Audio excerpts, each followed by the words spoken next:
So everyone, good evening to us. We will start very shortly. I'm trying to get something sorted out, but I don't want to keep you all waiting. We will start shortly. There are some important exposés that we are going to be looking at this evening. And thank you for being part of this. I am still Mazi Ezoke, the unapologetically daughter. I did, Obina Machuku says, I was with you at the Enugu airport on my way to Abuja. So how are you doing? 4th or 5th May. Did I use Enugu recently? I think I now fly from Anambra since Anambra has a bus terminal that we call airport. Pardon me, I call that the bus terminal. I call that the bus terminal.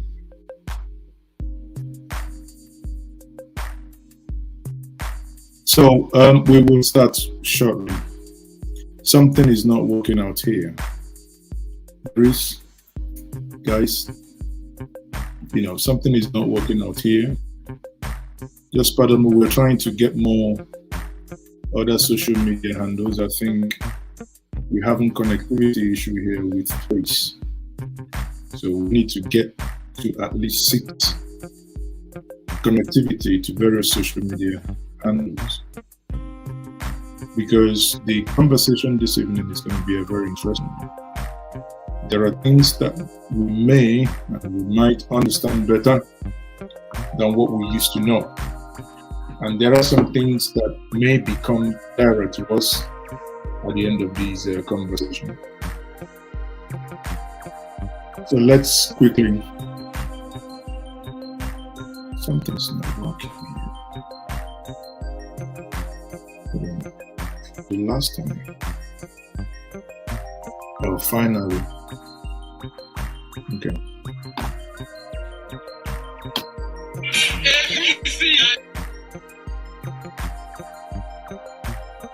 Okay, I think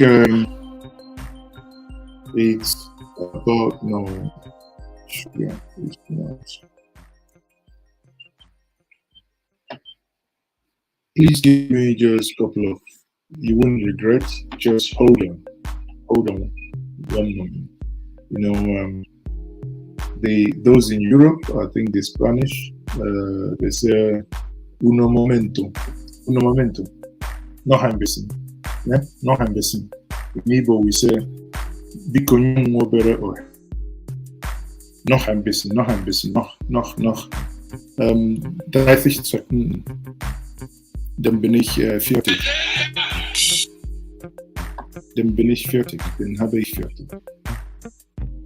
Ich habe fertig. Bin ich doch. I want to. Don't worry. You wouldn't have waited in vain. Don't worry, it's coming. You'll see why we are.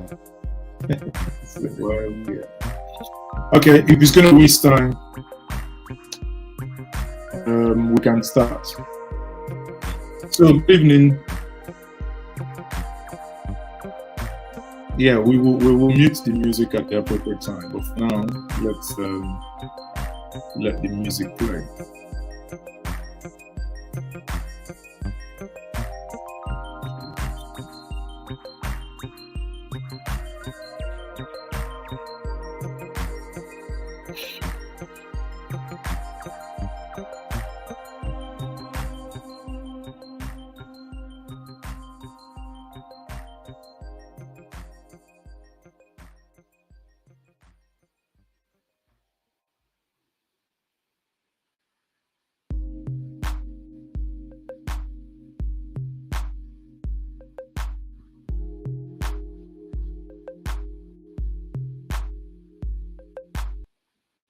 Okay, good evening, everyone. Mazi Ezoke once more speaking to us. I am Mazi Ezoke, and you're welcome to Njenjemia TV.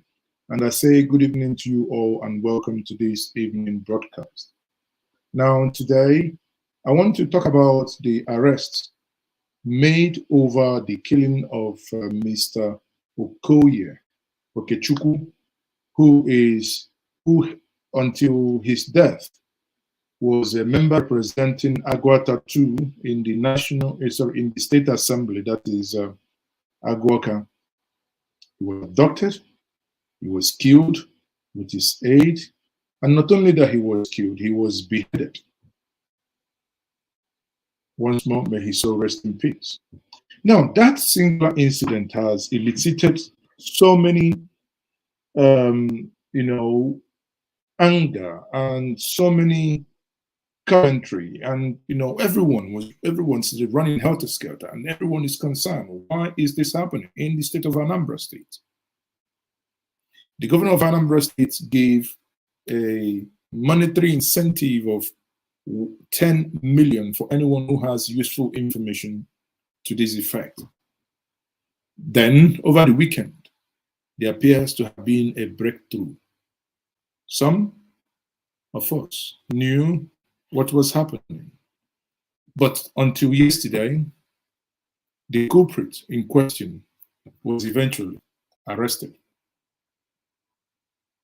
The person who was, suspected to have been behind it was arrested. Now, in a statement published by Inter-Society, signed by Emeka Umar Balasing, a very dear good friend of mine, we've been in these trenches together over the years. Now, he authored this himself amidst of other conversations that already have known that is ongoing in the state. And it may interest you to know that the person being linked to again, this is allegedly here, I would explain why, because we've got to be very careful here before, someone says he takes us to court. Rather than narrate the story, let me see if I can pull this story from the media. If you haven't read this story, it's fascinating. It's really, really fascinating. I would encourage you to go to njenjemedia.com and you look for it.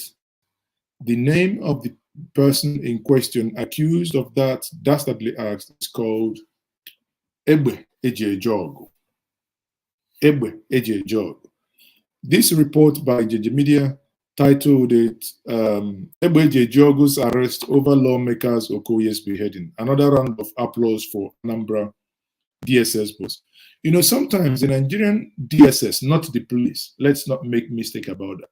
Sometimes it appears that the police are the DSS are able to do something if they actually want to get to something working. Not the police. I'm not saying the police are not doing their job, but you can make of my statement however you want to view it, but that's, as a statement of fact.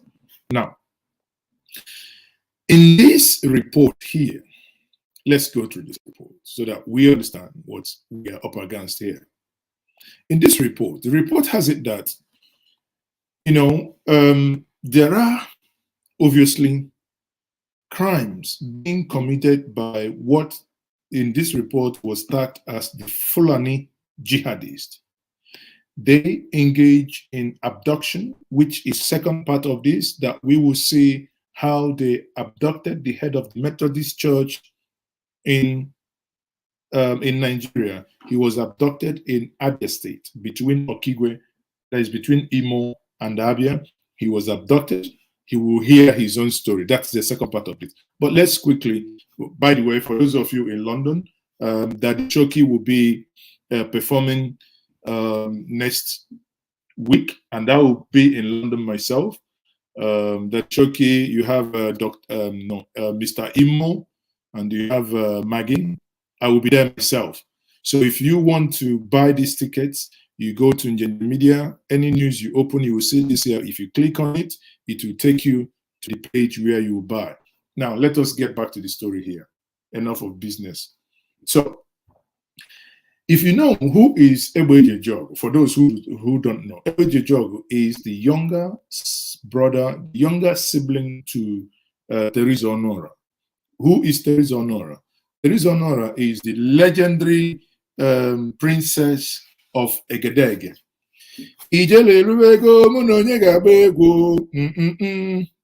the song?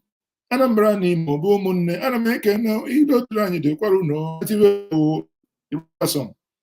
Exactly. Teresa Honora hails from Unubi, that is in Nnewi South. Now, his younger brother, the younger brother is called, quote unquote, in the Nigerian way, he's called Chief Malevolent. He is also a herbalist. That is a Chukwuemeka Onora, alias Egbe Ejiejog. He's a native doctor. Now, let's cut the long chase down. Story has it that the telephone of the late lawmaker, when he died, DSS started tracking the telephone. At some point, suddenly, the telephone of the deceased appeared online. Calls were made from that telephone. As calls were made from that telephone, that got DSS interested. They started tracking these telephone. And the tracking led them to a house in Unubi, which incidentally is where this guy lives. Now, let's fast forward a little bit. Egbe Ejiejog, how was he trailed? You should recall that Inter-Society had, in a statement on 26th May 2022, killing of another Muslim mother and her children in Anambra. You saw that video that we all condemned, the Harira Jubriya, the killing of that woman. You know, like I said on that day that, the incident happened, I honestly care less of who was behind it, but we must condemn that dastardly act, and whoever was behind it should be held responsible, because I don't care. That's not who we are. That's not who we are. Killing innocent children, innocent women, and again, to kill a pregnant woman is an abomination. And I said, for those who were attacking me, I said, you don't know the cause of killing an innocent baby in the womb. It has repercussion.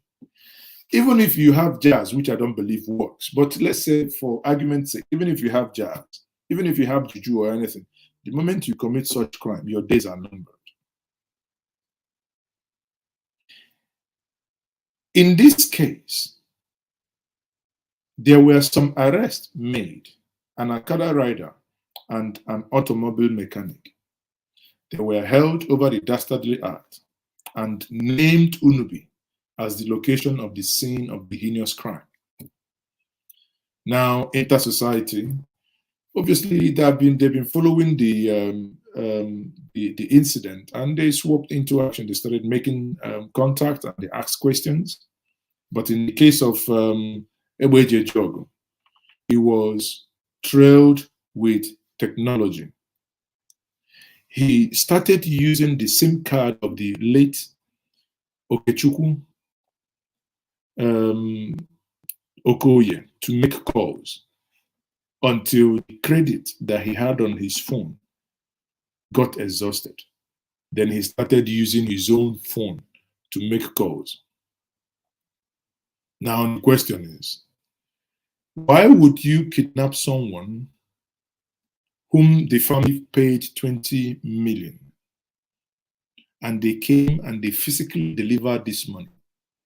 You still gone ahead and beheaded the individual after collecting that 20 million. That is the question now that the DSS, and which is the puzzle that the DSS is trying to fix together. How come Egbe Ejiejog in Unubi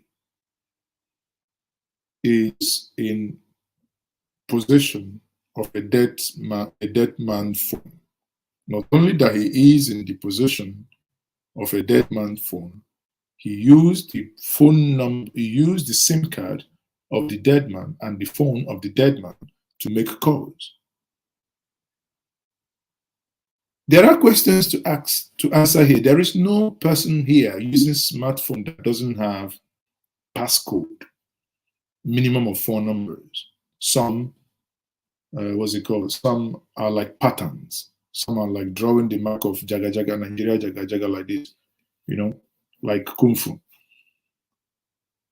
But in all this protection, how come he was able to open this and start using it? One thing that actually this tells us is that if the police wants to work, if they want to do their work, or if the DSS wants to do their work, they can actually do the work.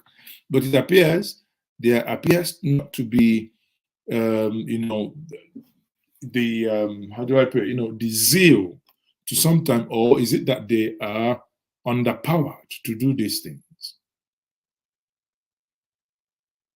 Now, the main story of how he was arrested. Let us review that now. When DSS tracked him, they got to his house. On the 28th, that was last Friday, which led to the early hours of last Saturday. They went to his house to arrest him. They invaded the house at night. Story has it that he magically jumped fence and disappeared. 3 security operatives jumped fence with him. All of them seriously wounded, but they could not see him. The story has it that he has some spiritual or supernatural powers. When he jumped into a ditch, he disappeared. Well, the DSS went inside his house, got some items, and they recovered about 10 guns, automatic weapons. So for the fact that he possesses about 10 automatic weapons, and I think some of these weapons were linked to the security agents, you know, the ones that obviously have lost their lives. Now, I want us to be paying attention here. This person is known, he's Igbo. He's a citizen of Anambra State. It's not been declared that he is any part of the organization. So that some of you, before you log out and before you go and start talking nonsense, that you understand what is happening. The sequence here, he does not belong to any organization. Not that the DSS has said, this is not police. If this was to be a police operation, you have had a press statement. You would have had them parade anybody that was passing on that street that day was a suspect. Would have had them parade 15 other boys. They might just go to Afunubidia or go to Oyoga, a neighboring town, or go to Afezin if it's a neighboring town, or go to Ekekulumli, a neighboring town, and arrest innocent people, even someone in their farms. But that has not been the case. And we must commend the security agents where we think there is, you know, that they've done something commendable. However, there is something that they've also done that is not right. Because this individual jumped and ran, DSS set that house ablaze. And I've been trying to see if anybody can get me the video of that. About a couple of minutes ago, I was able to get the video of burning that house. So you see, Chinua Achebe says, if you want to understand the language of the ants, you must bring your ears closer to the ground.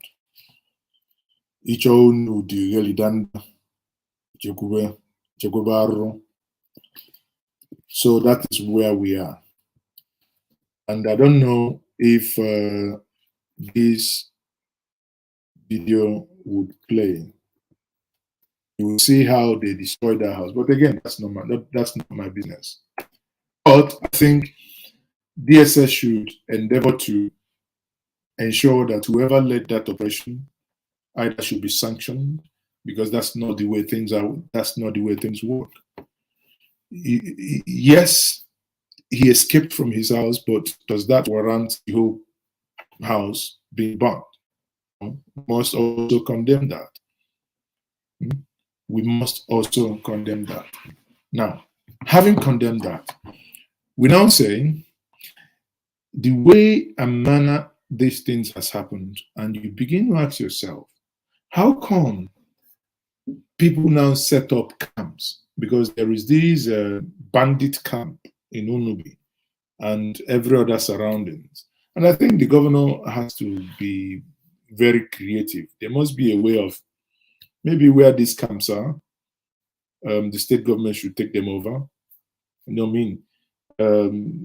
We have herdsmen living in the bushes and elsewhere. These bushes, they are not meant for inhabitation in such manner. People should live in houses and not just live in camps like animal. It's only probably criminals that engage in such activities. Now, where is he now? The man in question is with the DSS. He is now under the DSS custody. And I say kudos to the DSS for doing a good job there to ensure that we have sanity returned to Anambra State. What is happening in the state of Anambra and the Southeast as large is actually heartbreaking. One, we have what we call the Fulani bandits engaging in kidnapping.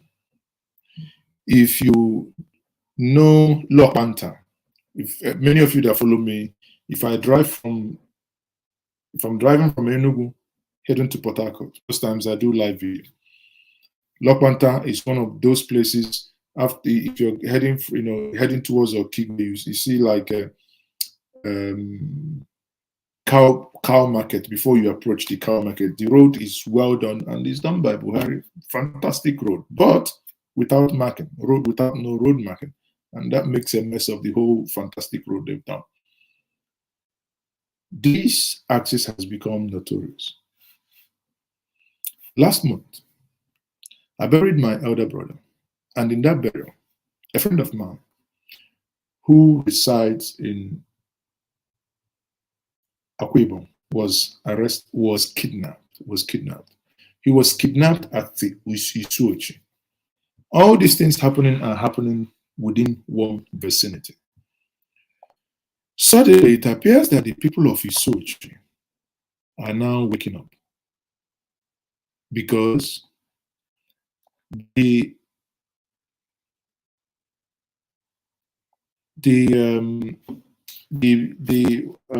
it called? The head of the Methodist church was kidnapped there, and in his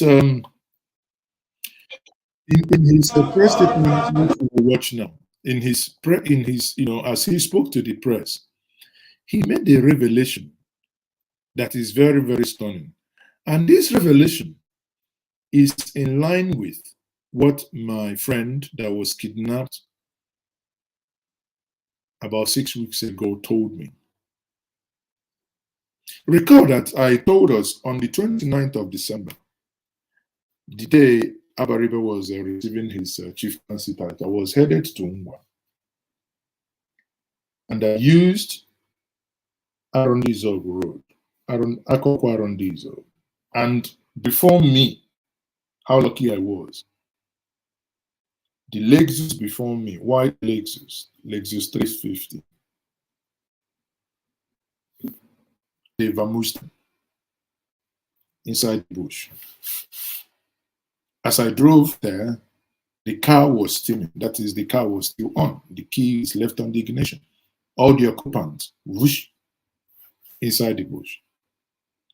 And when we understand this trend, one thing that beats me and one thing that makes me unhappy is if the government really is serious. Because while I parked my car and I was speaking to the police that were there, I spoke to the army as well, one of the army commandants. I said, why are your men going on foot inside this bush? Because when these people hide, you may not find them. But you guys are the army. Why don't you go in here with military drone, weaponized drone? If it gets to a point of taking your elements out, take them out. The guy laughed. I said, have you forgotten that this is Nigeria? And he told me other things. He said, well, I don't want to make this public. I said, okay, but would you grant me a selfie? He agreed. Me and the guy, we took a selfie. I said, okay, that's my own trophy. I gave him my business card. I said, okay, this is who who you met. And but one day, I would get to use that story one day. But the bottom line is that something is happening in the Southeast that must worry all of us. And that is that the spate of kidnapping has gone to a level that must worry each and every one of us. Sure, sometimes people do argue about who is behind it. If you kidnap someone, it doesn't make it less a crime that that individual was kidnapped by Fulani, was kidnapped by Niger Delta people or Igbo people or Yoruba people. No, it doesn't make it less a crime.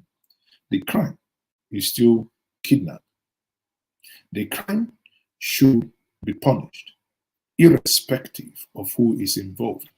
And sometimes when we want to reduce this issue of crime and punishment to only the nationality or to the ethnic identification of those that perpetrated that crime, for me personally, it diminishes the crime. I give us this example. If you leave your household intact and you've gone to you've gone to a journey, and on your return, a stranger invaded your house, violated the female members of your family. Everything happens. You come back. What then happens?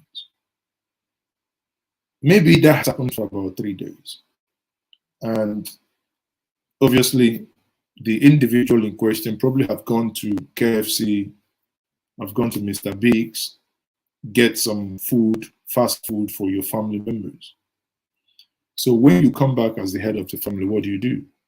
You shake his hands for buying your family takeaway food, or you begin to ask questions. Actually, how on earth did you break into my house?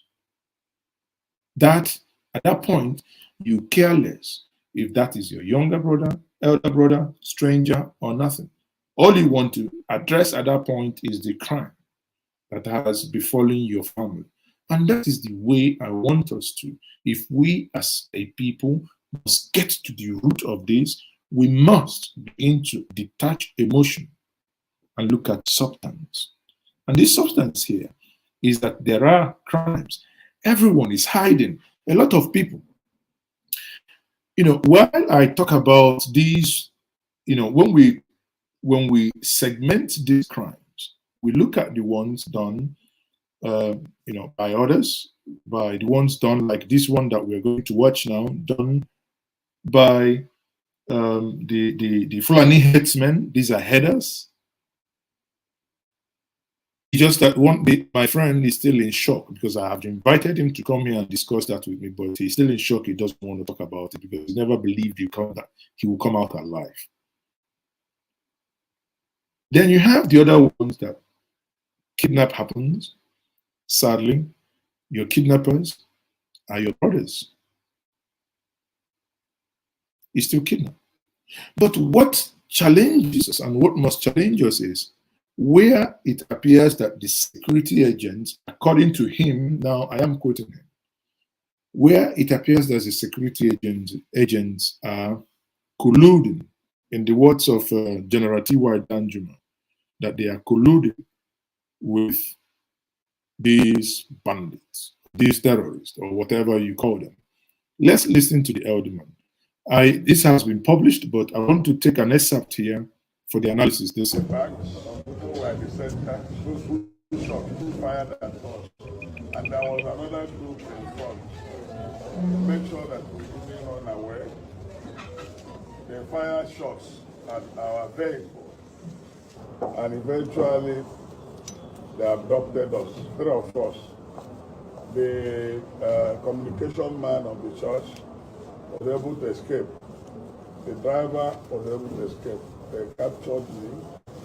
The Bishop of Okoye and my chaplain took us into the bush and were torturing us.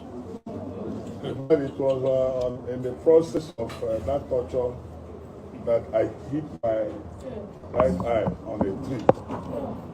And even when blood was flowing and it was soaking my handkerchief, they didn't feel they had. All they said that we should follow them, that they are not actually against Nigerian citizens, they are against the government. But that government is a bad government. They are Fulani boys, all the 8 are Fulani. They are Fulani boys, and that if any day they see the president, they will chew him. It's their brother, they are disappointed them and disappointed Nigerians. They will chew him raw. Or any of his representatives, they will chew him raw. But I said, well, even that part of government, but I'm a church man, I'm a man, Christian, I'm not a government official. It's okay. That's what I do. You would have killed you outrightly without asking for any ransom. But now that you're a church man, let's go inside the bush. So we moved and moved and moved and trekked up to 15 kilometers. But I knew that it was from my area. I knew that we were rigmaroling and winding and winding and winding, going up, going down, going up. And eventually at 11 p.m., they said, okay, now we negotiate. Each of us will pay 50 million, and we're going to pay 150 million. I thought it was a joke. I said, we're going to pay 10 million. They said, what? What? Don't say that. They lifted up their knife to cut me. I said, please hold on. They said, we are not going to change it. They're going to pay us 150 million. Eventually, they said, okay, because you are a father.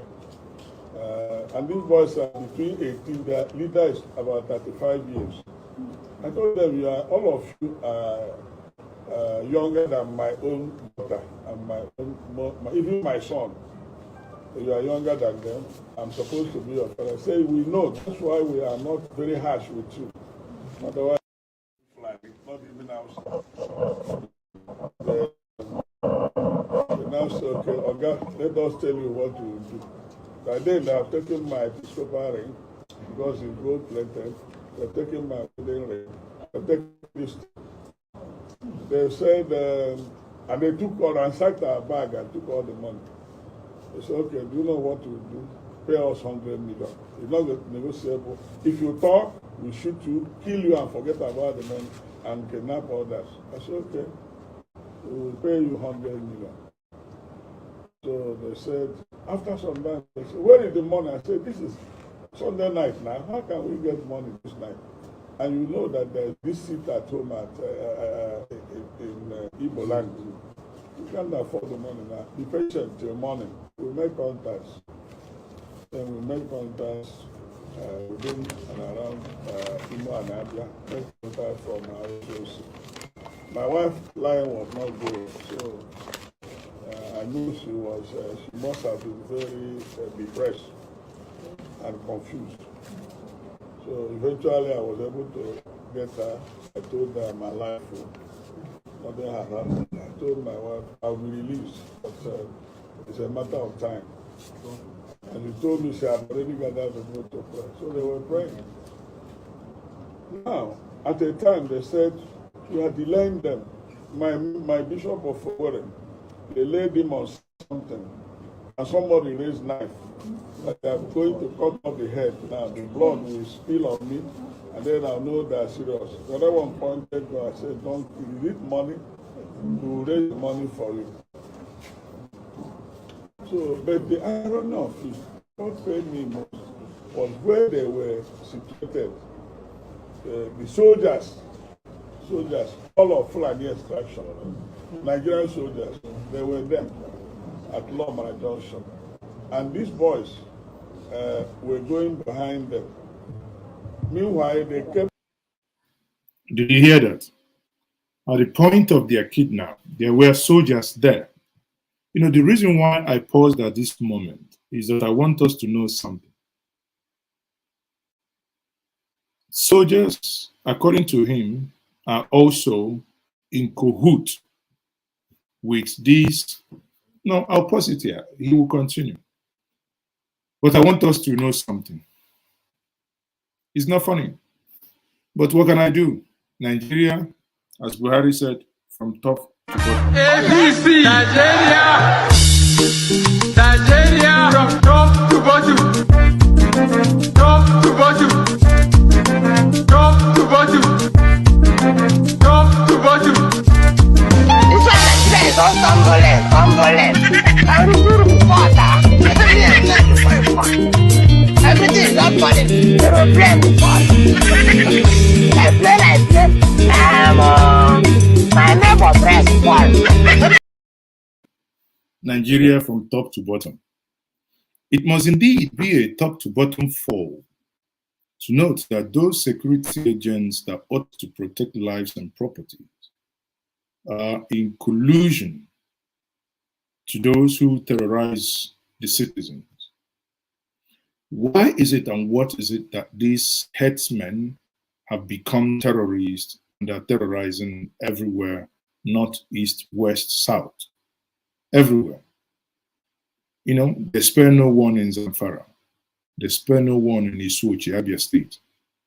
If you understand, if you ever come from, either you're coming from Aba or you're from Akwebong, and you go on that Port Harcourt Expressway, the moment you leave Okire, sadly, it has become a dead zone. You know, if you recall where we had old toll gate. If you turn left, you head to R&D Zog. If you go straight, there is another turn on your left that takes you inside the Isuochi. Those places have become dead zone, especially Lokbanta. Last week, a man who had a farm in Lokbanta was macheted by the same headsman bandit. Macheted. You know, just gave him serious cuts. Why?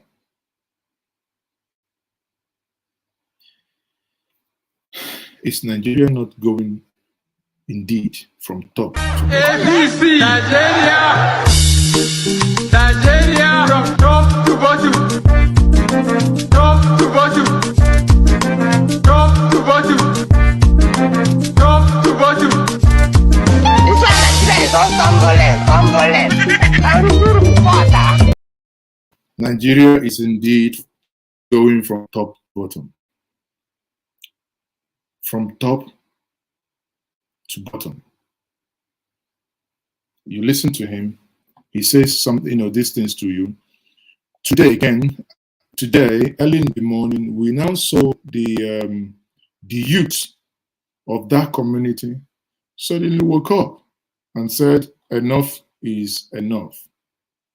The Isuochi youth today were protesting that there shouldn't be any more army roadblocks, anything of such on that road, that they should all leave. Isuochi youth protested today. Let's see if we can get that video for you. You see the youth protesting here. We are live at Neru Junction. Even them in a checkpoint. Even I know now. When I send them, they must go. They must go.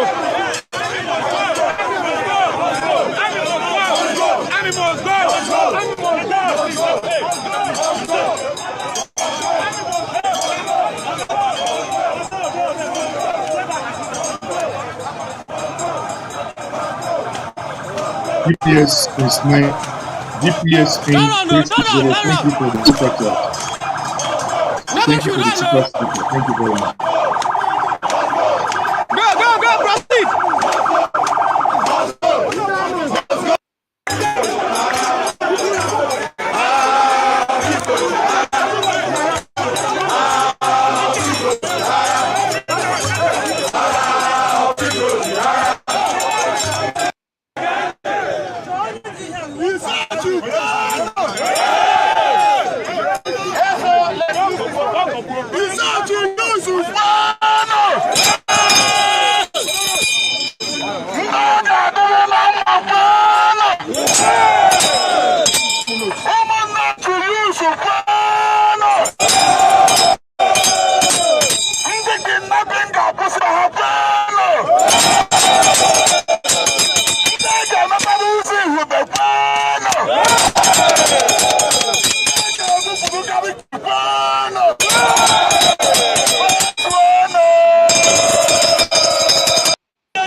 Yes, sir. And our mission is not divided. Our only mission is to pursue the kidnappers out of Umunoch local government. To pursue the kidnappers and the security forces that are aiding them. Yes, sir. Our mission, we have already made our demands known to the government. We have demanded that this road, this is the Hube road.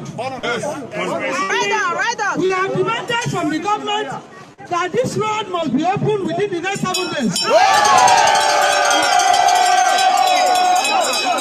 We have also demanded from the government that the cattle market at Umunoch to be relocated.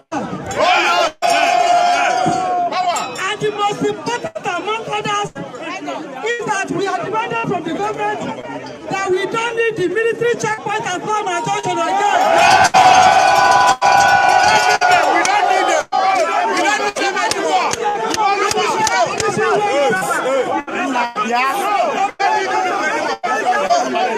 Please pay attention. And without listening west, without fear of any condition, they are hearing us, they are over there, they are hearing us. We are not here to confront anybody. We are here to mandate them to back up. We are here to mandate them to leave Umunoch to clear.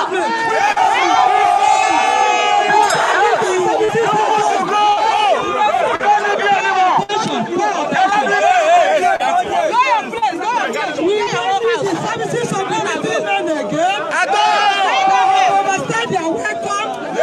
And as we demand that they should within the next 7 days vacate from this place.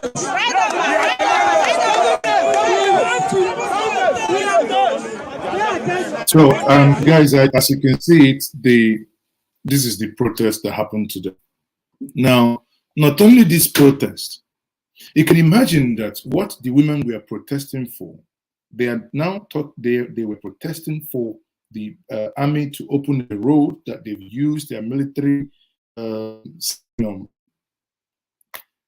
they use drones and sandbags to close that road. So they are now demanding that that road should be open so that the people who use that, it appears to be like a shorter coat or a short coat. And I do agree with them that that should be happening. How can people then, after building road, we are now leaving that road for whatever, just because somebody is, I don't know, for whatever reason. But one interesting thing happened. In that protest, a CP addressed the crowd. A CP of police addressed the crowd. And this is what he said. Pay attention to what he said. My name is CSP Jumbo. Sorry, CSP. Sorry, no. CSP Jumbo. Now listen to what he said. I played, let's play that. My name is CSP Jumbo. I'm the Commander Rapid Response Squad. So he is the Commander Rapid Response Squad in Abia State. He was posted to help tackle this criminality happening within that vicinity. I was sent there by the Commissioner of Police 2 days ago to come and assist the people of Isochi to do away with all these kidnap. Now, Jumbo, if you hear the way he pronounced Isuochi, you will know that he is not Igbo. I take it is either Middle Belt or he is maybe Midwest, right? Either Benin or so. He's not Igbo. Why I'm saying this, why I want to pick on his ethnicity is the next statement he's going to make will be very instructive. Pay attention. Of Isochi to do away with all these kidnappers, the Fulani who are kidnapping our people. Did you hear that? Who are kidnapping you? He didn't say you. He didn't say who are kidnapping the people of this state. He didn't say that. He said who are kidnapping our people. Therein lies that collective strength, people. We must treat one another. When insecurity strikes, it doesn't know if you're Igbo, doesn't know if you're Yoruba, it doesn't know if you're Hausa. Insecurity strikes. Look at the Abuja Kaduna rail that was bombed and eventually people taken away. They have Yorubas there, classmate of Professor Yemi Osibanjo. They have Igbos there. One of those, the girl that was shot and killed, the one that bullet hit. They have Fulanis there. They have Hausas there. They have Ibibios.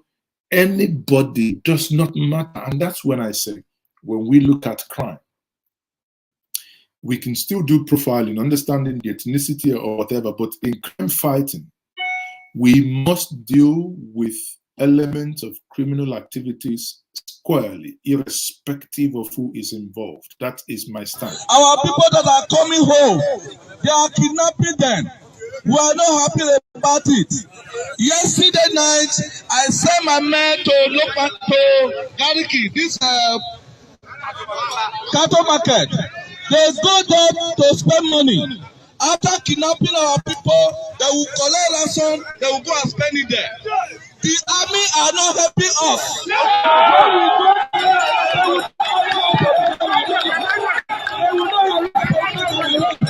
You people be fair with us.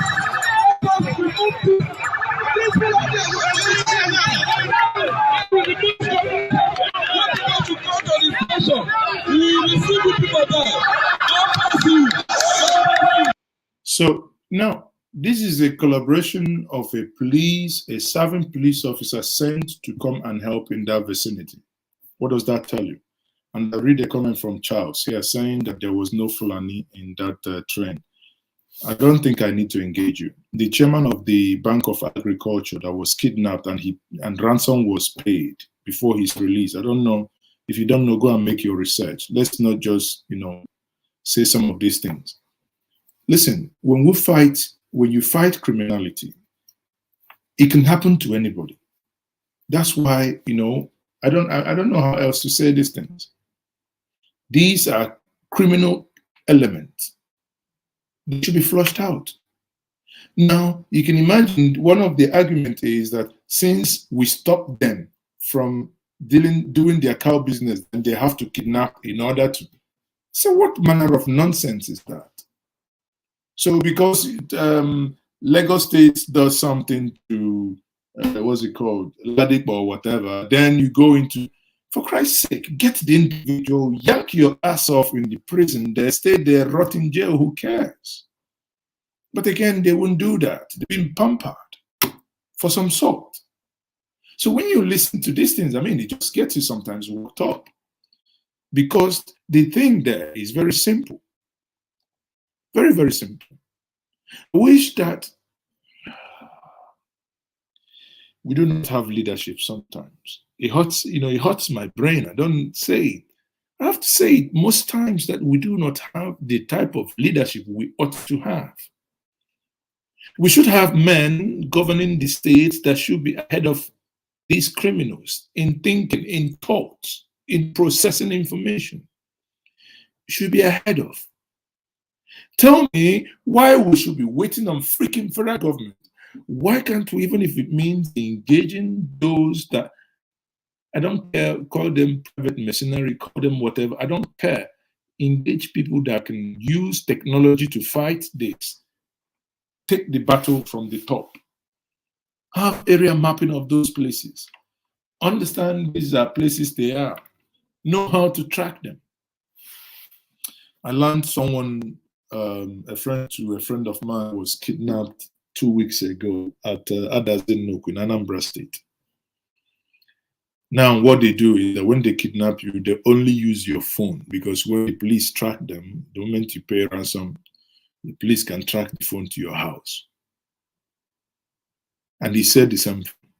Those that kidnapped him in Adazinnoku and took him between Adazinnoku to, this Golden Tulip Hotel in Agolo, took him at the back of the Golden Tulip in Agolo. They also said they were also Fulanis. So it's time that the Southeast government, irrespective of what must have happened in the past, we can start with a new clean slate. There must be a regional security outfit to help the police. We would not be talking about any regional security outfit if the state police were anything to go by, if it was working in any way, shape, or form. If all this nonsense, these rubber stampers that now want to become president, rubber stampers, cucumbers and carrots in the National Assembly, if they were anything to write home about, they should have stupidly amended the Constitution to give the people the state police. Then you recruit and you train people from your state. Security, they say, is local. Look at that man now, this CPS or CSP or whatever he called himself. He has been sent there. He's not from that place. He doesn't understand the local language. He doesn't understand the dialect. He just goes there. He's looking at everybody. Everybody is the same to him. He doesn't. How can you do intelligent gathering? In Lobanta, where you have that big cattle market, it appears that even from what the head of the Methodist Church was saying, if they take this ransom, they are channeled through those markets. Infiltrations. What is the job of the secret services? But it appears they appear incapable and unwilling to even do anything. And that is where the challenge is. It's becoming, honestly, it's becoming ridiculous. You're being hunted. Now, it feels like during the time of slave trade, you go to the farm, people are just hunting you to sell you to slaves. Now, you're just being hunted so that someone extracts money from you, from your family. In most cases, the women folk. Today I was being told of a story, a woman that came from Italy. A woman that came from Italy. She was kidnapped. She was violated multiple times. And the person telling me the story today said, what broke her heart is that woman basically said, if she dies, she should be buried in Italy. She should never, her corpse should never come anywhere near the entity of Nigeria. Now tell me, hasn't Nigeria failed that individual? She came for business. She was kidnapped. She was violated. Money was collected off her. Now the psychological trauma that she's going to live with that all the days of her life. Nigeria indeed from top. ABC Nigeria from top to bottom, top to bottom, top to bottom, top to bottom. This one is on Congolese.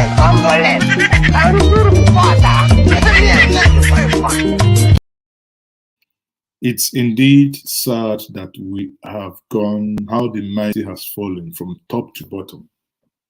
It was Abacha that was allegedly quoted and ascribed the quote that if an insurgency lasts for more than 48 hours, then it means that the government is aware of the perpetrators. Again, make of that citation whatever you want to do with it. But from the pattern of things happening and from the level of people speaking up, if you go back and quote General T.Y. Danjuma, a man at one point in this country was the head of your military, I think, chief of defense staff. If he can come out, a man who is not given to flippant speaking, a man who doesn't speak anyhow, a man of immense wealth that he didn't work for, by the way. He was given, because of his military, whatever, he was given resource of a people in the Niger Delta, and he made money without actually working for it, because the oil wells that he owned, but no one knows how much he paid for it. He paid nothing for it. He was just given, just like Alakija. But that's a story for another day. When he tells us that those that are supposed to be protecting us collude with our transgressors, then it should be a point of worry to any one of us. It should worry us. I tweeted these on earlier today. I think some of my brothers missed the point. The point is, you know, when I read some of the comments, it's basically sad. Is, you know, many of you are saying, oh, even in this comment section now, oh yeah, but you people were saying it's not, it was Apple, it was ESN, it was this, it was the other one. I said, I think some of you like the sound bite, you know, just the sound of your voice. Maybe you write without thinking. What I know, and any right-thinking person has been calling for, especially myself, is that I do not give a hoot who is behind the criminalities. We must fish them out, punish them. The head of the Methodist Church, who paid 100 million, was kidnapped by Fulani Herdsmen. That's what he said.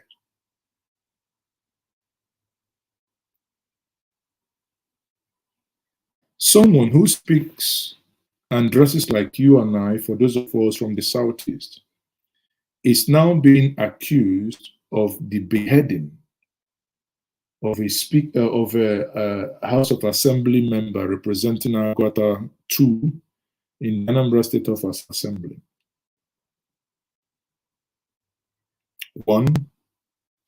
In one side, what happened in Isuochi, Abia State, done by the Fulanis. The one happened in Anambra State is being linked to someone from Newi South and someone whom many of us know the sister, based on the fact that she is a very popular artist. I think last year she did a song with, I can't remember, Gaga, something I can't remember again. So I'm too old, I don't know these names. But he did a song with Larry Gaga, I think. Yeah, maybe. So he did a song. That is the lady is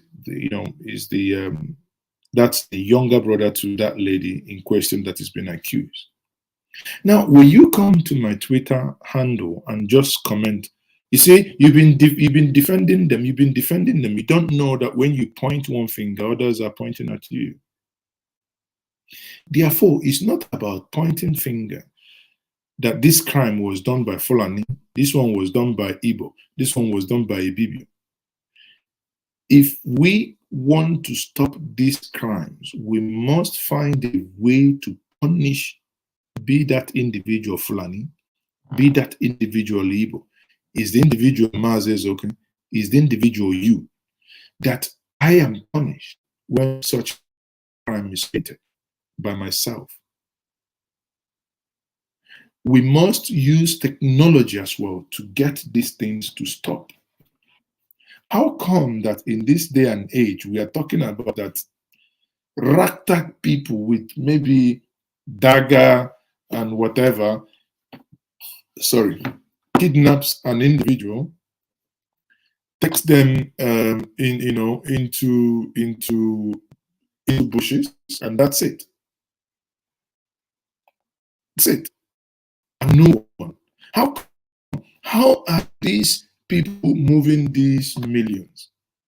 They were paid 100 million. And they moved this 100 million in 20 million in boxes. Listen to that once more. Let him finish his. Listen to this. Somewhere, numbering about 200, somewhere. You see that here. They left their cows somewhere. The cows numbered about 200, and they come. That is the same pattern. And I say, let me tell us this. That is the same pattern. My elder brother, or the eldest in the family that died in the year 2020 December, was buried on 15th of January last year. During my chieftaincy conferment, December 2015, in my community, on his way from Lagos with his family, he was kidnapped at the Bini bypass with his wife, with his 2 daughters, and him in a Honda Pilot. He was kidnapped. Imagine being home for the chieftaincy title taking, everything, preparing everything. The next thing you receive the telephone call, because they've told you, okay, we've left. Everyone was hoping around 5, 6, between 4 or 5, they will be home. Suddenly around 5, your telephone rings. You pick the phone and say, make I talk me. He said, who is that? And someone gives you the phone. The next thing you hear, what is this? You're like, okay, hold on, slow down. Someone collects the phone. The next thing you hear, I don't tell me, they bring me 15 million. If you don't bring me 15 million, they kill me. You know the best. It drops the call. Now, if you have not been in that position, you may not understand. It takes a while to actually process what just happened within maybe 30 seconds call. To begin to assimilate that someone you're waiting for at home suddenly rings you that he was kidnapped.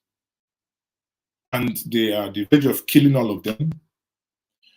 At that point, you're trying to make every single person you think will help in your telephone, you're ringing like mad. It's a situation I want no one to be in. Now, from that angle, those that engaged it on that kidnap, because eventually, thank goodness, he was released the next day. Those that engaged on that, according to him, were Fulani Herdsmen. The editor, Newsband, formerly Elomba Communication, was kidnapped in Abuja second week of April. He was kidnapped in his house. They broke down his house. But because he was born in Kaduna, he lived in Kaduna, and he understood the language very clear. When they kidnapped him, he was able to. I spoke to him last week. I said I will bring him on this platform. We have that conversation. So let him tell us his experience. I think, let me see if I can make it this weekend to bring him here. We have that conversation, because the thing is that many people shy away from, and I don't blame them, about trauma. Most times people don't feel comfortable, reliving that traumatic experience. The man in question has think about 4 children, a wife and house help, sleeping in their house. Someone broke into their house, damaged the protectors, came in, grabbed him. And while he was talking with them, they told him, I will leave him come on this platform and tell us the rest of the story, that they came into Nigeria hoping that they will be given the things that they promised, but since that was not forthcoming from the presidency or those that invited them, they are now going to do whatever they will do to make a living. The man on the screen said something similar. We must begin to put one on one together. He said that if they see the president, they will deal with him, that they are not happy with him. Are we making the dots? Are we connecting the dots, people? It's no joke when I say that Nigeria has indeed gone from top to bottom. ABC, Nigeria, Nigeria, from top to bottom, top to bottom, top to bottom, top to bottom. This one Nigeria is all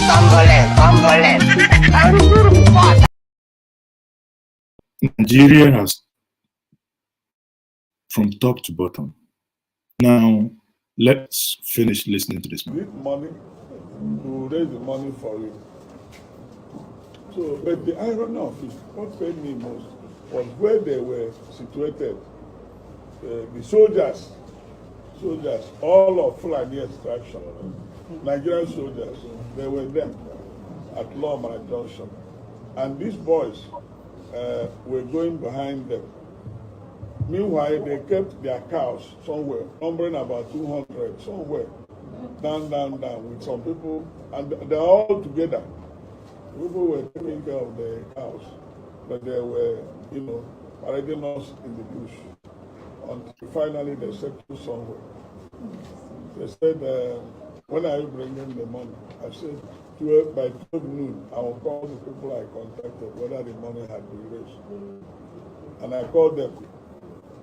They are gathering the money, and they had it. They said I will use my phone to talk, that they can't use their phone. They don't want to be tracked. Because if I use their phone, the security forces will track them down. Then I used my phone, I negotiated. I told my people, they say we are raising money. Somebody mentioned we have raised 30 million. I said, SOC, please, any money in the office, life is more important than money. Yes. Transfer it to a certain account. Let's pay them that 100 million. And eventually, by 3 p.m., they say, call your people. The phone said, we have raised 130 million. I said, please, give them 100 million. Now, you see why what breaks me and what breaks my heart is this trend of business is very, very unlikely to stop. Kidnapping someone in 2 days, you made 100 million. Now tell me the manner of business you would ever do in this world that will yield that level of dividend. Tell me, in 2 days. You see why it wouldn't stop? Because by virtue of the fact that these ransoms were paid and that they are arming themselves, they're buying more weapons, they have, access to money, there is no way this thing will stop. It's not going to, and that's the scary part. And some of us that said is, okay, I'll put it this way. While these things, Mohammed Aminu, you can come online, if you can join me, but again, condition is that you must show your face, like I'm showing mine. If you don't want to show your face, please do not come online. And if the place you are is not well lit, there is no need bothering yourself. So if you want to make contribution, you can, the link is in the comment section. You can click on the link and comment and make your contribution. Now, having said that, what bothers me most is that, you know, this thing is very unlikely to stop. The virtue of what is then happening now. How will it stop? How? Ekwam says that narcotic business gives such money. No be all this rap where they swallow. Unless you're into a big time container merchant. If not, if you're into wholesale, you know what it means 100 million. Come on. Come on. Come on.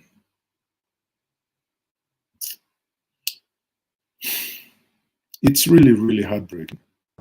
And the package, they said, their leader said, package the money. Their leader was born in Igbo land.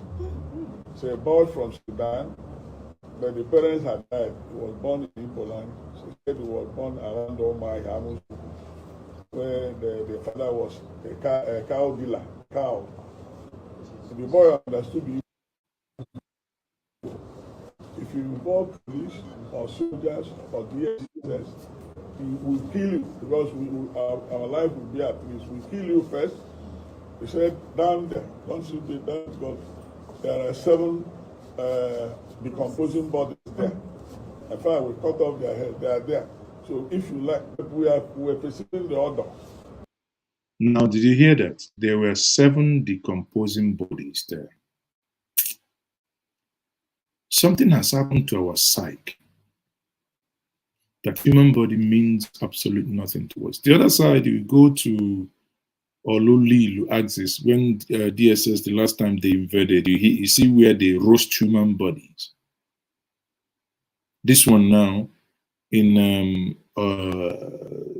Isuochi area, you hear where the Fulani Herdsmen also have their own place of having decomposing bodies. Jeez, this is crime. There must be a total outrage from everyone, especially those in political powers.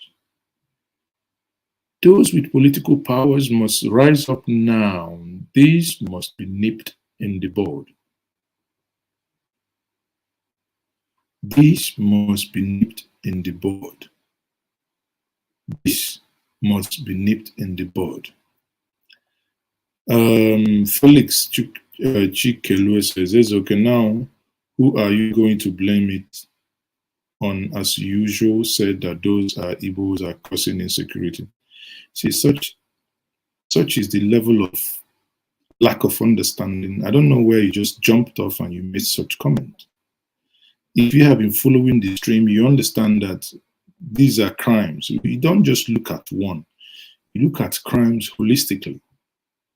There are ones we do. There are ones done by foreign. There is no two ways about that. If you don't like it, sorry, I can't help you. This is no sentiment. You think all our brothers that were into kidnapping, they're all now born again and they're all pastors and bishops and popes? They still go on in their trade.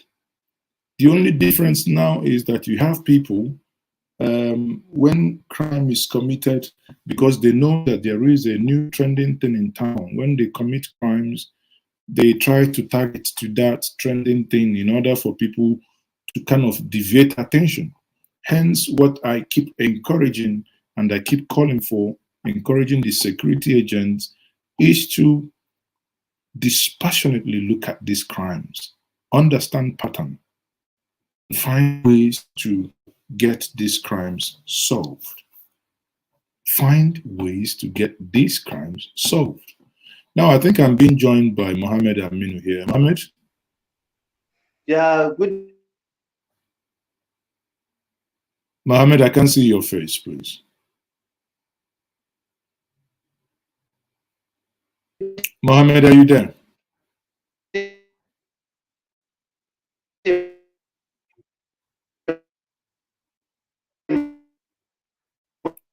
You have to go out and come back in. Your network is very poor. Nigeria is happening to your network. That's why no one could hear you. Nigeria is happening to your network. No one could hear you. So let's finish this because this is absolutely insane. So they said. Okay, let me see once more, Mohammed. Let me see if you can come in. Are you there, Mohammed? I'm there. Can you hear me? Okay. Don't you have any light in your house? You are so dark, like yeah, I'm coming. Like a baby in the womb. Can you see me now? We would like to see your face. Okay, Mohammed, I can see you now. Go ahead. Okay. Good evening from here. Where are you joining me from, Mohammed? I'm joining you from Nigeria, so to say, Northeast in particular. Where? Which state in particular? No, not necessarily. I say Northeast in particular. You don't want to disclose here. Are you also afraid?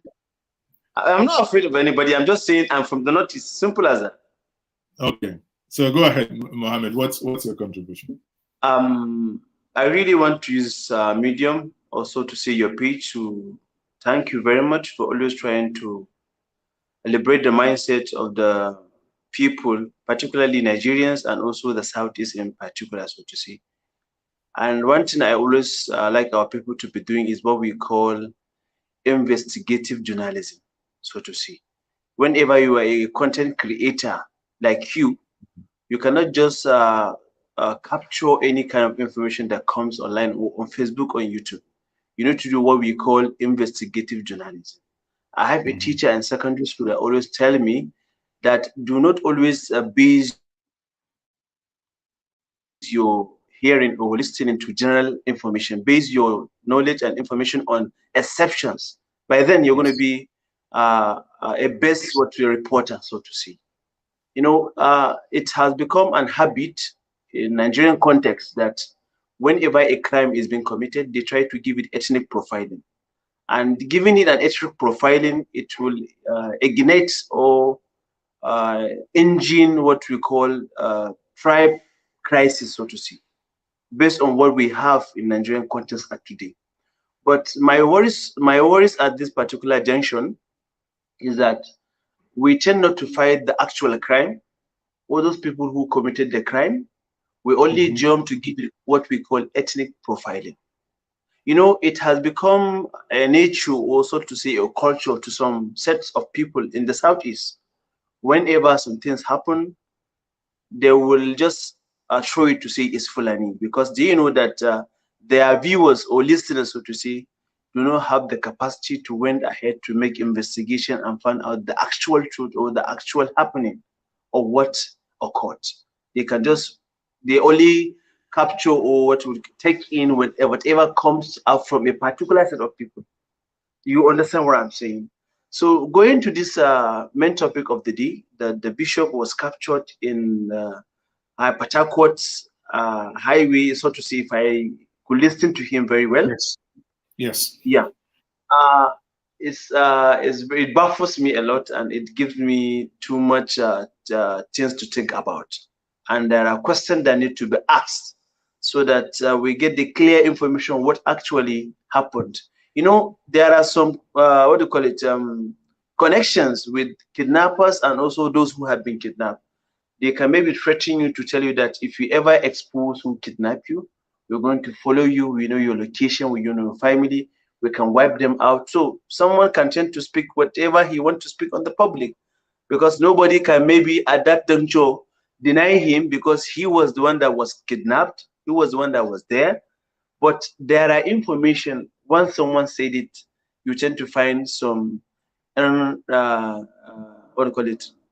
some there are some not correlation. There are missing link. Sometimes there are disconnects between the narrations. Thank you very much. There are missing link. We call it we call it in use of English if I remember, I'll let you know. So what I wanted to say here is that this person was kidnapped in Abia State, in particular, so to say, Abia or any of the 5 states of the Igbo. But you are aware, I'm aware that there are saying that say that Fulani had been chased out completely from the Southeast.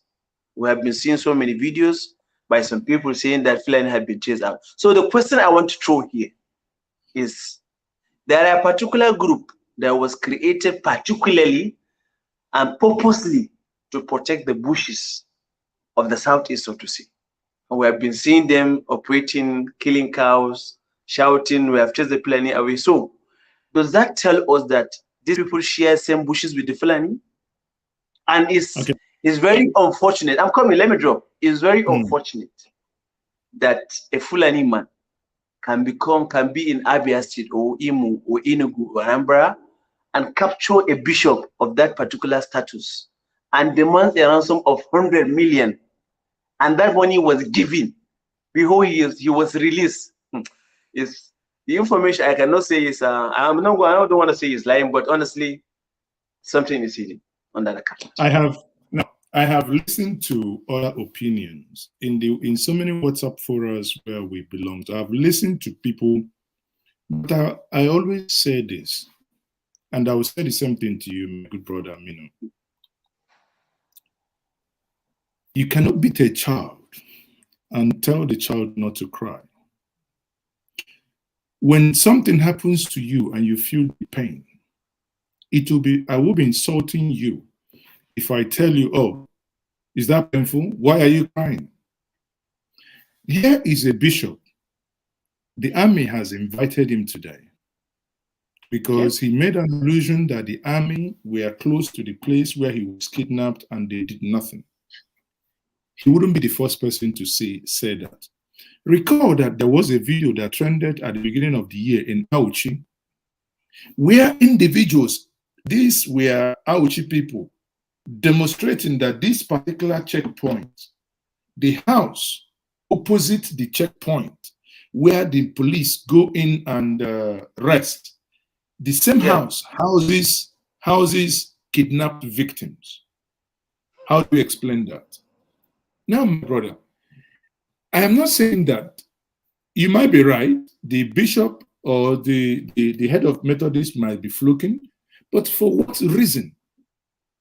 If a family member, I take you on one thing you said, that it could be that they've been threatened and said, say this and say the other one. Then I tell you, the same place he's describing 6 weeks ago, a friend was supposed to attend my elder brother's burial that happened on the 27th of April, could not attend. When he called me, he said, I'm still confused and I am still in shock because of what happened to me. Recall, this person used to live in Aba. The reason why he moved away from Aba was because Aba at that point was destroyed by one of our brothers called Osisi Kanku, who is a criminal and his gang. And they were kidnapping. They sent their mom and other of their brothers to Lagos. He moved to Uyo. Now, he has established that there's very successful business in Uyo. He's coming down to the state of Anambra, trying to use, because there is a road called Arondi Zog Road, which is very notorious. Myself speaking to you, if not by sheer luck of the creator, the Chukwu Okike, I would have been a victim because I saw them in my front and I tweeted. If you go to my Twitter, on the 29th of January, 30th of January, it's on my Twitter page. I tweeted, while I was speaking with the army, I came for rescue. And these things is a pattern. If my close friend is telling me, Mazi, these are the people I spent 3 days with. A man who lived in Jimeta, who lived in Adamawa, who understands, he understands Mumuye, he understands Hausa. So if he's telling me from the conversations I had with these people, these are the people that kidnapped me, I cannot tell him how to cry. He is crying however he likes.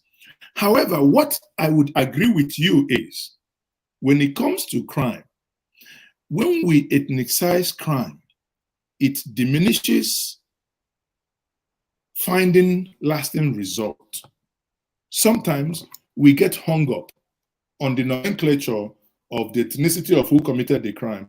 Because I say, when Aba was destroyed by our brother Osisi Kanku, who eventually the military took away when he kidnapped before Chibok. Many people don't remember again. Before Chibok, he was the first person that kidnapped school girls in school children in a bus. And that was the height of it. That was under Theodore Okoye. And eventually he was taken away. So the point remains, my brother, disagree with you that the bishop was either being, not saying the truth, or that he tried to. I don't think that's the case. You know the reason why I say so. Okay. This particular person we are talking about, the bishop, mm-hmm. I had him before he was captured. There was a time Joey Ubeku or something like that, his name, that lives in Lagos. Yeah, exactly. When Kanu was arrested, he jubilated and shared his happiness about the arrest of Kanu, something like that. The same bishop was the person that came out to say that why will Joey Ubeku be celebrating the capturing of Nnamdi Kanu? I'm coming. So that is the reason why I told you that there are some incorrelation in the information. I'm coming. I will drop. Okay. And the information is the point I'm trying to make here. In essence, so to see, there are particular groups I have said that were created for the purpose to protect the bushes, so to see, as they claim. So let hold them by their weights. So does that mean they are sharing the same bushes with the Fulani? That is the question I'm asking. Now, there are muddy waters. I don't want to, when it comes to things I do not have knowledge of how they operate, I would probably not want to engage on, but I'll tell you the following. Are there Fulanis in the Southeast? Yes. Are there peaceful Fulanis in the Southeast? And I say to you, yes. Are there Fulanis who probably are engaging in kidnapping in the Southeast? Of course, the answer is also yes. How? Very simple. I don't know if you have been at this place in question. If you go to Lokwan, that doesn't mean, it's just like if I flip the same question and I say, do we have Igbos in Kano? The answer is yes. Do we have Igbos who are good citizens in Kano? Of course, the answer is yes. Do you have Igbos who probably engage in illicit business and other form of engaging in crime in Kano? Of course, the answer is yes. So let no one try to exonerate whether Fulanis ever are in the Southeast or whether they ever engage in crime. I don't think that is the case. What I stand here and what I say, and I must insist and repeat, is very simple. Be the criminal perpetrators, Igbo, Yoruba, I don't bloody care, deal with them squarely. Exactly, squarely. I'm with you 100% on this one. However, there is also something you must also know, which is, okay, if General T.Y. Danjuma says that the military are colluding, no, it's not funny because in as much as I have my reservations with T.Y. Danjuma, but there is a man who is not given to flippant speak. He makes some statements this way. I understand that there is a thin line between fake news and exaggerated news. But also, if in Isochi today, a police officer, if you do not, a police officer made this statement. Oh, my name is CSP Jumbu. I'm Commander of the Response Squad, Abia State. I was sent here by the Commissioner of Police 2 days ago. Now, if a man that was sent to Abia State 2 days ago, a police officer from an intelligent unit who is not you and I, obviously has some information that may not be privy to, may not be in the public domain for you and I. To assist the people of Isochi to do away with all these kidnappers, the Fulanis who are kidnapping our people that are coming home. They are kidnapping them. We are not happy about it. Yesterday night, I sent my men to Ariki, this cattle market. They go there to spend money. After kidnapping our people, they will collect ransom, they will go and spend it there.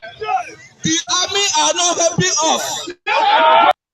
Now, my brother, when I listen to this, there are things I can say to you as private individual in our conversation that is not recorded. There are things that when I say them on official capacity, it has a different weight. Then I ask, is these police officers still also lying? My friend, the editor of formerly Elumba.com newsband now, Timothy Elumba, who was kidnapped in Abuja, second week of February. A man who was born in Kaduna all his life, if not that when he went to Russia to study, he lived in Kaduna. He left to Russia from Kaduna, came back to Nigeria, now lived in Abuja. He understands this language, and he had conversation with those that kidnapped him in Abuja. Now, again, in as much as I dislike discussing the ethnicity of those that engage in crime, because again, it doesn't make the crime less attractive if the crime was done by Fulani. It doesn't make the crime less grievous if the crime was done by Yoruba. But again, to deny the fact that this crime is just like if somebody, you know that sometimes my viewers don't like it when I tell them that most of the insecurity, in as much as we have the ones done by foreigners. But bear in mind that there is an Igbo adage that says that meaning the rat at home told the rat outside that there is a fish in the basket in the kitchen. That means if actually we keep our place sane and serene, there is no way outsider will come in to overpower you. Therefore, denying the fact that there are no kidnappers from this particular ethnicity that operates in the Southeast is very, very disingenuous. Are you done? Are you done? Sorry? I think I just want to chip in one point. Yeah. Barely, I think, is it 2 weeks or 3 weeks? If I didn't forget, in Channels TV, I watched an interview of a kidnapper. He is from Niger State, and he mentioned his own language, but the accent he is using after kidnapping his his victims, he used Fulani accent, and he practically showed the police in the interview. I'm trying to make a point here. Yeah. He used fully in convincing his. So he can speak through there. Yes, in convincing his what? Even the tongue, he can change his tongue to be for fulfilling and to collect ransom. But in essence, you and I know that in all the region we have in Nigeria before this particular time, every of the region has its own crime that is being known with. And they haven't repented. They haven't all become imams and bishops and popes. Yeah. For example, the Northeast is known with Boko Haram. This is a general phenomenon or general knowledge by everybody. One. Secondly, the Northwest is known with kidnapping at ethnicity, how do you call it, tribal war in between. That is the Aziz of Kaduna, Benue, Kogi, all these things that are there. That is two. Three, the Southeast is known with what? Kidnapping, what do you call it, drug, I'm coming. No. Wait, I'm coming. Let me drop. Let me drop before you debunk me. I'm coming. Okay. Let me drop before you debunk me. If you could remember, John Evans was kidnapping in Abia State, within the Southeast, so to say. When he saw that his business is not mounting or is not chopping as he wanted, he will be relocated back to Lagos. That is the general sorry. That was the general. Before you continue, I want to make this point. You see, exactly what you said is the way I want us to fight crime. Evans operated in Anambra State, my own state. He's from Nnewi. But that was during the time of the former governor of Anambra State, Mr. Peter Obi. He made the state uncomfortable for them, kidnappers, because if they catch you, they will go to your village, they will destroy, because obviously people engage in kidnapping to get money to build mansion, buy big cars. So these things you want to show off, they get destroyed. So he ran to Lagos. When he was caught in Lagos, did you for once see any Igbo person saying, oh, are you sure he's Igbo or whatever? All everybody was saying, do justice to him. Actually, majority of the people now online saying, why is the federal government still wasting time on Evans, Igbos? They're saying, gosh, most of his victims, again, it doesn't matter. Even if it's Yoruba house, who cares who the victims are? One thing here is he engaged in crime. He kidnapped human beings. He put them under ransom. So let him be dealt with. So why would we come and want to, defend, oh, are you sure these people are doing it?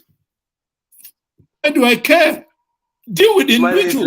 It's like misunderstood me completely of what I'm trying to say. Okay. Good.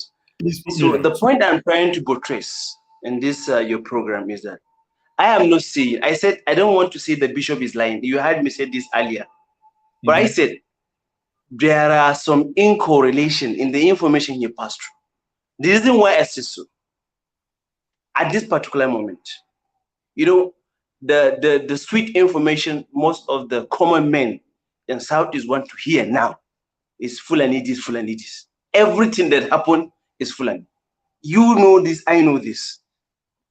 You know what I'm saying? No, that's true. I give it to you. So paraventure, so to say, I'm not, let's even leave this talk. I don't want to go deep. No. I want to. Okay, in essence, I am not saying there are no Fulani kidnappers in the whole Southeast. I'm not saying that. Now you're talking. It would have been disingenuous for you to insinuate. I'm going, but if there are maybe 10 kidnapping incidents that happened in Southeast, or maybe 11 or 12 or 20, I can bet you and swear with my life that 8 or 10 out of it are the same people, indigenous people that did it. If, for example, now there are kidnapping in the Southwest, Kaduna axis, Abuja axis, I can bet you with my life that 20 to 18% of the kidnapping, if it is 20, 18 to 17 of kidnapping committed are done by Fulanis. I can swear with my life on this. Why would it be 80%? 80 or 7? No, no, don't understand. I'm trying to see if, for example, there are 20 kidnapping incidents that happen. Okay, 18, 18, 17, 16. Yeah, just 80, large 90%. number. Yes, of course, that's large number. Thank you very much. For example, now, we have seen so many videos that surround the social media. I think last 1 month, so to say, so many people were kidnapped and killed, and their cars were parked at the front stage of the house of the people. And on that one, I agree with you. That's why the president, your president was so baffled. I call him your president. Don't take offense, but he's your president. He's also your president, whether you like it or not. He's your president. Are you not a Nigerian? Are you not a Nigerian? No. You have to answer this. Are you not a Nigerian? So far, you still can't. No, I didn't vote him. So I'm coming. Wait, no. We are not going to pass this particular point. Whether you vote or you do not vote, so far you claim that you're a Nigerian. He is your president. I was never asked if I want to be a Nigerian. No, I'm just asking you. Have you ever denied being a Nigerian? I was never asked. I needed a Nigerian passport and I got one. No, you have not answered my question. That makes me a Nigerian. You have not answered my question. Have you ever denied being a Nigerian? No. I mean, on a serious note, I have never denied being. But if we come back to the, before I let you go, it's good actually you join. There is one thing that is very clear. if we're being truthful to ourselves, like the president said on the kidnapping incident that happens within the Northwest, he questioned why a people, the same culture, almost the same language, the same everything, why are they doing this to themselves? Like the train bombing or the train bomb attack, the kidnapped victims. Yeah. You know, some people here want to make it to be, oh, some people were targeted. Listen, no one cared who was in the train. They just want to grab anyone. So it doesn't matter if you're Fulani, Igbo, Hausa, you know, because when they were shooting, when the train was still going, when they were shooting, that bullet could have touched anyone. The bullet was not sent to go and kill an Igbo. What really makes me angry about some things that are happening in the issue of kidnapping and killing, so to say, in Nigeria in general, so that the government appears not to be doing enough. I'm coming. If these people that claim they are fighting the government because they like this and this and this and that, why are they nurturing on the poor people on the street? Let me give you an example.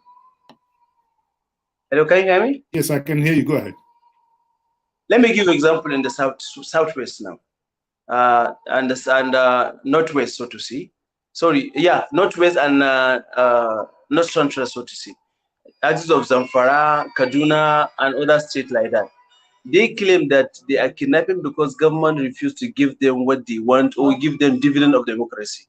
Then if you're fighting the government, why are you kidnapping the poor people and killing the poor people in the village? Why can't you go and kidnap one governor or one senator or a son of a senator and demand the ransom you want to demand? Why will your angriness be vested on the poor people that are looking for the livelihood of their family daily? Why? Why would that be? For example, in the Southeast now, the people that are killing that we know, they say they are fighting the government because the government refused to give the referendum. Why will they not go and fight the government, their state government, their senators, their state house of reps, and all others? Why are they killing the innocent people on the street? Why are you enforcing the sit at home on the poor people? Why can't you enforce the sit at home on the people that are leading, on the governors, on the senators? That is the way I'm seeing in correlation with what they are saying. No, but no. There is no correlation. The point you've made is valid, and I yield. You know why I said the point you've made is valid is it does not matter. If you go to Zamfara now, if you go to Zamfara, the people bearing the brunt. If you go to Zamfara today, the people bearing the brunt are the poorest of the poor. If you go to the Southwest today, and these where you have insecurity, the people bearing the brunt are the poorest of the poor. That's what baffles me. You know, but again, that is the mindset of because again, bear in mind here that these people are looking for the weakest link. They are looking for the weakest link. They are looking for the soft target. A governor most times moves with bulletproof car, moves with an avalanche of. Then to prove to us that they are powerful, why can't you attack him directly? Well, even if they do, they are being repelled. How many times have they tried to attack Zulum? How many times have they been repelled? You know. So, but the bottom line is, let's not, go back and forth on this. The bottom line is that there are, kidnappings happening, and sadly, this kidnapping that happened recently has been linked, whether you like it or not, to the Fulani Herdsmen. The one that kidnapped my own brother, the same mother, the same father, in 2015, was by, sadly, the same people. The same one that happened to my friend on the second week of April, sadly, by the same people. But my father-in-law, who was kidnapped in 2017, was kidnapped by my own people. My own people. He was kidnapped, in my own state. Sadly, where he was even taken was in my own state, because where he was kept, he could hear them all speak Igbo. He could hear them argue among themselves what they should do with them in the funniest part was in his own Idemili dialect, you know, in his own local dialect, you could hear them converse. So, but again, does it make any difference that he was kidnapped by his own people? Or does it make any difference that he was kidnapped by the Fulani? Or does it make any difference that he was kidnapped by Nigerian, whatever? What should bother anyone is that we live in peace. If he was kidnapped by his own people, they should be dealt with. If he was kidnapped by people that came from outside Nigeria, then we're a failed state. Well, how do we allow foreigners to come in and do this to us? If he was kidnapped by someone from the different ethnic nationality, it doesn't make it less a crime. It is also a crime. So this, the crime, should be dealt with. But sadly, and I must leave you with that the government appears unwilling. The government appears incapacitated. The government appears unserious to really look at what happened in Anambra State, the case of the beheading of the Okechukwu Okoye. DSS has done a fantastic job by tracking, using technology. Then you ask yourself, is it because the man in question is a member of the House of Assembly? What was the state of those who have been killed that are not if in the same position? position? If the man was you or me, would DSS apply the same methodology to track? That's what I'm saying. So, and that's, you know, at the end of the day, we can fight ourselves all we like. We are at the bottom of the pyramid. On that note, I say thank you very much for being part of this. No problem. It's my pleasure always program. I appreciate. May God Almighty protect you and guide you for always trying to liberate the mindset of the people. It's not easy. We're always trying to create time out of no time to see you liberate the mindset and talk about sensitive issues like this. I really appreciate. Thank you very much. But again, Nigeria from top to bottom. ABC, Nigeria, Nigeria from top to bottom, top to bottom, top to bottom, top to bottom. This one Nigeria is all tumbling. I'm everything is not funny. They will blame the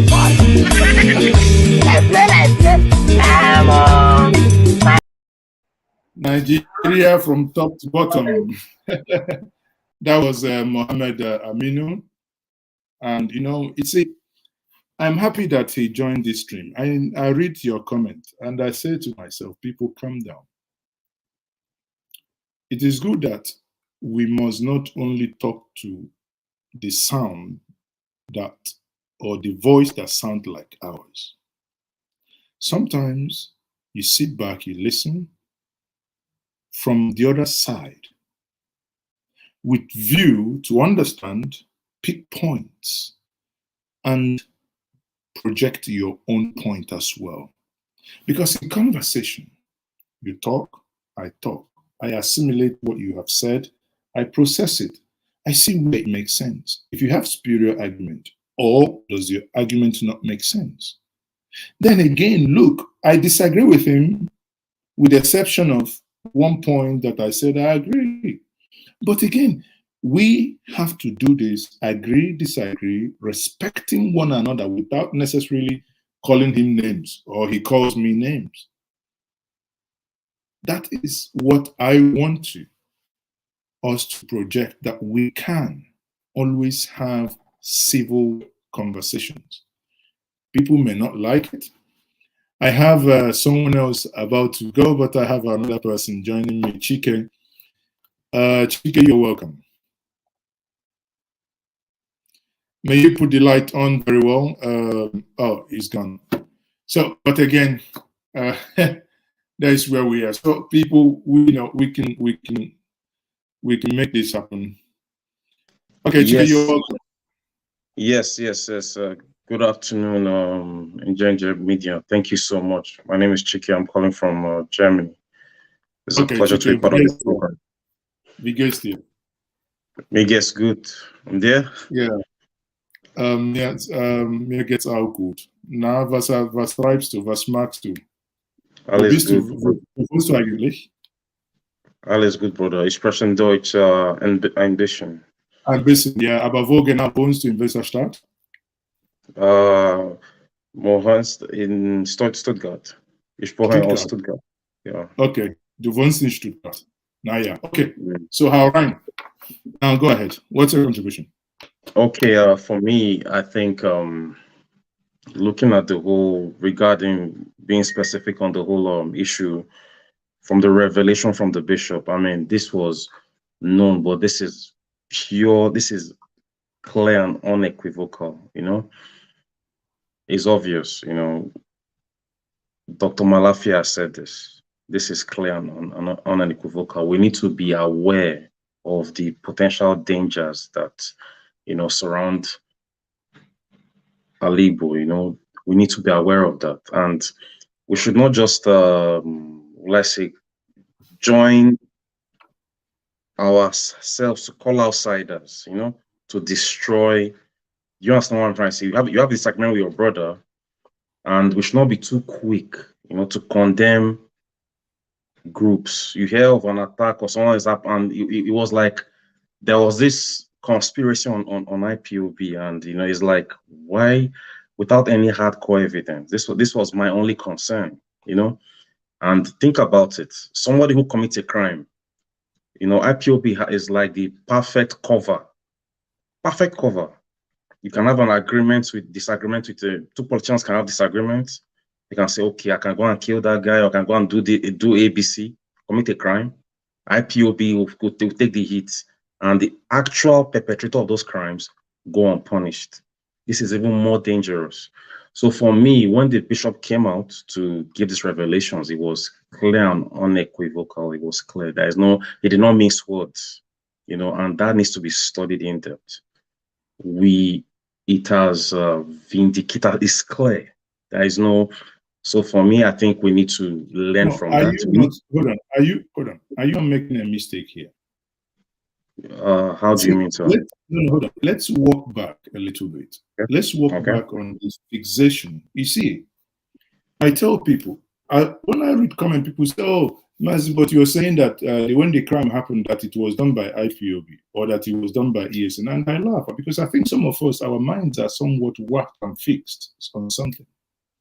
When a crime happens, you look at the pattern, right? You look at motive. Now, what should worry you? This person is a head of Methodist Church, has told us who kidnapped him and his men. I have no reason to doubt him because I have collaborations, I have patterns. You look at the vicinity, right? If it's between Okigwe and Lokbanta, that run the zone, let's say about 30 kilometer radius. There is a reason why that is happening. The only challenge I find is that why is it that the states that has this expanse of land appear uninterested or incapable of dealing with it? Now, do not jubilate because the guy says he was kidnapped by Fulani. If you move and come to Unubi, the whole of Agwata, and Osumeni, Ihiala, Lilu, Olu, Oru, you're not going to be kidnapped by Fulani. You're going to be kidnapped by your brother. That is the simple truth. Understood. Understood. So, exactly. So when we now jubilate, No. Please. Hold on. Okay. Okay. Let us look at these patterns because my interest there is how do we stop it? My dear, if German leaves the Stuttgart, come to my place and kidnap me, it's not going to make it a less crime. It's kidnap because you know money you pay. Somebody has denied you your freedom of We're saying the same thing. We're saying the same thing. What I'm trying to say is this: like, crime is crime, irrespective of who commits it. You understand? All I'm saying is we should not be too quick It should not. He appears. Who is being quick here? My thing is that the police is a general message. They are not, because listen. Let me tell you. Hold on. I'm trying to make a point. I'm trying to make a point. Let me tell you this. You can go on. Okay. I was on BBC interview with Joy Bowen. We are trying to end the program. The moderator asked that the killings in Imo State, that time Anambra wasn't a hotbed, it was Imo. Who was behind it? Joy Bowen shouted, it was IPOB, it was this, it was this. I kept quiet. The moderator asked me who do I think was behind it? I said, why are you asking me? If the DSS said it was IPOB, if the police said it was IPOB, and the governor, a sitting governor, that has security report says, no, it's not. So me, an ordinary man on the street, that sometimes if I give you a call to say, come and appear here, let us discuss, you ignore that, I don't have any information. How would I tell you who is behind it? I don't know. Exactly. And that is the honest truth. Then he jumps up, oh, you see, he's a supporter, he's doing this. I said, well, I don't care what you think. But if we move away from emotions and bring in logic, where something is not clear, you don't know. Like the killing of the Adamawa woman in Anambra State with 4 children. My dear, whether she was killed by Hausa, Yoruba, I don't care. But my anger is, and that's what I expected every person with conscience to do, was to say, no, this is wrong. Irrespective of who did it. Then let the security agents go ahead and get who did it. So come and tell me it is IPOB, it is not IPOB, it is bandit, it's not bandit. Do I really care? Get me who did it. I don't bloody care why they did it, but you are not. You can't take another person's life, especially young children. I agree. 3 years, 6 years. Come on. These are the type of things when we hear, oh, there is Kaduna riot, these that they rip women off, they take children. Now suddenly it's happening in our own backyard. Then we shouldn't be outraged. We should be outraged. I agree. Someone is, a House of Assembly is captured. The neck severe from the body. A woman, Gloria, was captured in what's it called? In a Banana Junction in Imo State. Her head severed after rape, and you don't want to be outraged. We have to be outraged. Sister? We have to be. We have to be. Exactly. We have to be. So, this is where it's coming from. I always try to avoid these. Now this person do one. Exactly. I agree. I want to avoid it because it makes me. It really makes me sad, and it diminishes our humanity. Exactly, and it takes this thing you said is a very, very. I mean, you just hit the nail on the head. People, being too quick to. This is why you had said it all. We need to be focused on who actually committed those crimes, irrespective of who they are. Exactly, with evidence, and I really appreciate you said that. Also, secondly, I think it's also very important, considering the state of things, the South needs to be united. I mean, we need to be. I appreciate what you've done. You've been preaching this, the South needs to be united. For our survival depends on it. Our survival. I've moved on. If they don't want to be united, let them kill themselves. What kind of rubbish is that? How can a people, you've been calling them to come together, form a single front, right? Yes. Come together, demand something, and at some point they started with open grazing, ban on open grazing, which to me makes a lot of sense. I'm not saying you shouldn't sell your cow, but the reason why we do have farmer header clashes that a cow goes into a farmland. The farm is a fixed asset. It doesn't move. Farm doesn't fight farm. Your crop cannot suddenly leave your farm, come into my farm and fight my own okra. It doesn't happen. Exactly. It's only when some other thing comes into my farmland, destroys it, I talk to you, you bring out dagger, and I bring out my own gun. That is conflict.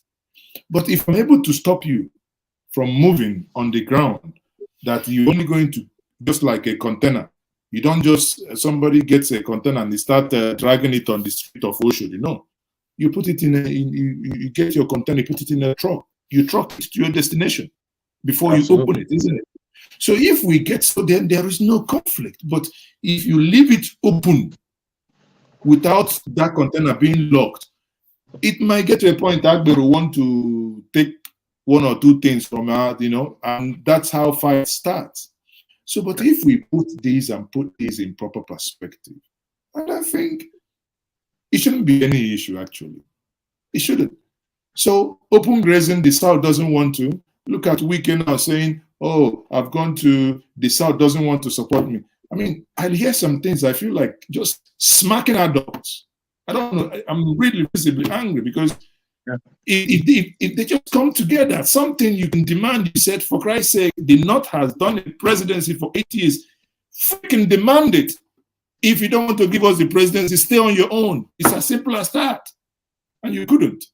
And now everybody is saying, oh, who don't Akwe state governor, oh, I want to be, oh, this person I want to be. All of you, anyway.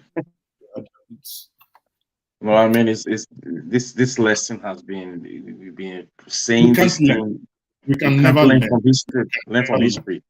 Unity, because this it affects everything. It affects our, you know, everything. You know, this is why even the politicians, if they don't learn the importance of unity, this election should teach them how, you know, there is strength in coming in number. Say, look, one South, all those words are words of division, you know, Southeast, South, you know, we need to be united, and that is it. And in fact, you just hit the nail on the head, sir, when you talked about politicians coming with their own, you know, individual motives, selfishness, to the detriment of the region, and this also affects let's put it there. Exactly. No collective. In 2017, I made a video, and I stand by that video. The solution to the madness happening in Nigeria is a collective South. That is it. The solution to the madness happening in Nigeria is collective South. Today you have it, then that is Nigeria will now go from top to bottom. Thank you very much for being part of this. Thank you very much. And I will say good night from my side. Nigeria from top to bottom. Enjoy that new. That's going to be my signature tune now moving forward. Anytime I come online, I play Nigeria is from top to bottom. Thank you. ABC, Nigeria from top to bottom. Top to bottom. Top to bottom. Top to bottom. This one Nigeria is all tumbling.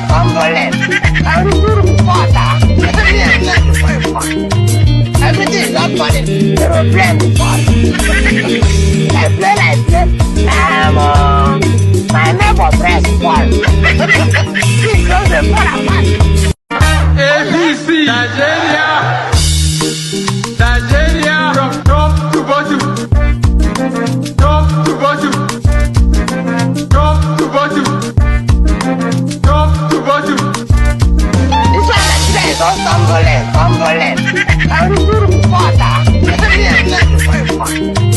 Everything is not funny. They will blame the I play. My neighbor press one. He close the apart. I represent and symbolize all the characteristics of a typical Igbo man. Yes, I've learned to be more Igbotic than I ever expected. As an Igbo man, I've perfected the act to be tenacious in any dream that I chase. To be industrious, be consistent, and powerfully focused. All the lessons I learned from the brothers in the tribe have made me dogged, hardworking, and exhibiting the ability and the capacity to survive in any kind of weather. Yes, I